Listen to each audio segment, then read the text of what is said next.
ಒಂದು ಕಾಲದಲ್ಲಿ ಕೇವಲ ಕಣ್ಣೋಟದಿಂದ ಜನರ ಮನ ಗೆದ್ದ ಸುಂದರ ನಟಿ ಆರತಿ. ಇವರು ಈ ಸಿನಿಮಾದಲ್ಲಿ ನಟನೆ ಮಾಡುತ್ತಿದ್ದಾರೆ ಎಂದರೆ ಸಾಕು, ಈ ಸಿನಿಮಾ ಹಿಟ್ ಆದಂತೆ ಲೆಕ್ಕ. ಅಷ್ಟರ ಮಟ್ಟಿಗೆ ಸಿನಿ ರಸಿಕರ ಮನಸ್ಸನ್ನು ಸೆಳೆಯುತ್ತಿದ್ದ ನಟಿ ಆರತಿ.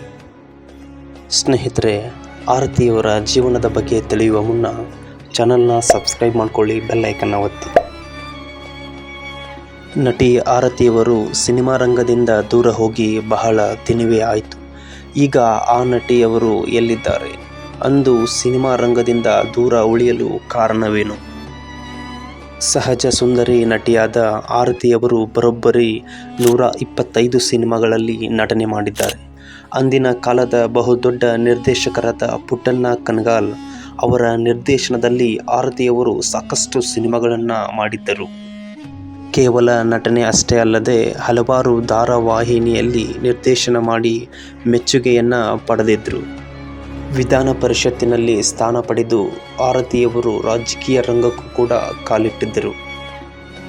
ಆರತಿಯವರು ತಮ್ಮ ಜೀವನದಲ್ಲಿ ಸಾಕಷ್ಟು ಊಹಾಪೋಹಗಳನ್ನು ಎದುರಿಸಬೇಕಾಯಿತು.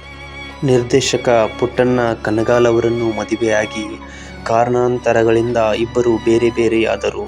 ಪುಟ್ಟಣ್ಣ ಕಣಗಾಲ್ ಅವರು ತೀರಿ ಹೋದ ನಂತರ ನಟಿ ಆರತಿಯವರು ಚಂದ್ರಶೇಖರ್ ದೇಸಾಯಿ ಗೌಡರನ್ನು ಮದುವೆಯಾಗಿ ಅಮೆರಿಕದಲ್ಲಿ ನೆಲೆಸ್ತಾರೆ.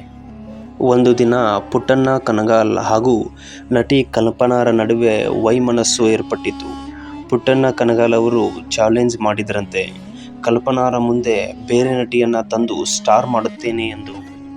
ಅವರು ಹೇಳಿದಂತೆಯೇ ಮತ್ತೋರ್ವ ನಟಿಯನ್ನು ತಂದು ಸ್ಟಾರ್ ಮಾಡಿಯೇ ಬಿಟ್ಟರು. ಆ ಸ್ಟಾರ್ ನಟಿ ಬೇರೆ ಯಾರೂ ಅಲ್ಲ, ಅವರೇ ನಟಿ ಆರತಿಯವರು.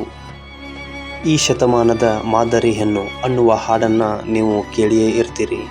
ಪುಟ್ಟಣ್ಣ ಕಣಗಾಲ್ ಅವರು ಈ ಹಾಡನ್ನು ನಟಿ ಆರತಿಯವರಿಗೆ ಬರೆಸಿದರಂತೆ. ನಟಿ ಆರತಿಯವರಿಗೆ ಇಬ್ಬರು ಮಕ್ಕಳಿದ್ದಾರೆ. ಸಾರ್ವಜನಿಕ ಬದುಕಿನಿಂದ ದೂರ ಉಳಿದ ಇವರು ಭಾರತದಲ್ಲಿ ಒಂದೆರಡು ಗ್ರಾಮಗಳನ್ನು ದತ್ತು ಪಡೆದು ಸೇವೆ ಸಲ್ಲಿಸುತ್ತಿದ್ದಾರೆ. ಹಾಗಾಗಿ ಭಾರತಕ್ಕೆ ಆಗಾಗ ಬಂದು ಭೇಟಿ ಕೊಡ್ತಿರ್ತಾರಂತೆ. ಇದಾಗಿತ್ತು ಸ್ನೇಹಿತರೆ ನಟಿ ಆರತಿಯವರ ಬದುಕನ್ನು ತಿಳಿಸುವ ಸಣ್ಣ ಪ್ರಯತ್ನ. ವಿಡಿಯೋ ಇಷ್ಟ ಆದರೆ ಲೈಕ್ ಮಾಡಿ, ಸಬ್ಸ್ಕ್ರೈಬ್ ಮಾಡ್ಕೊಳ್ಳಿ.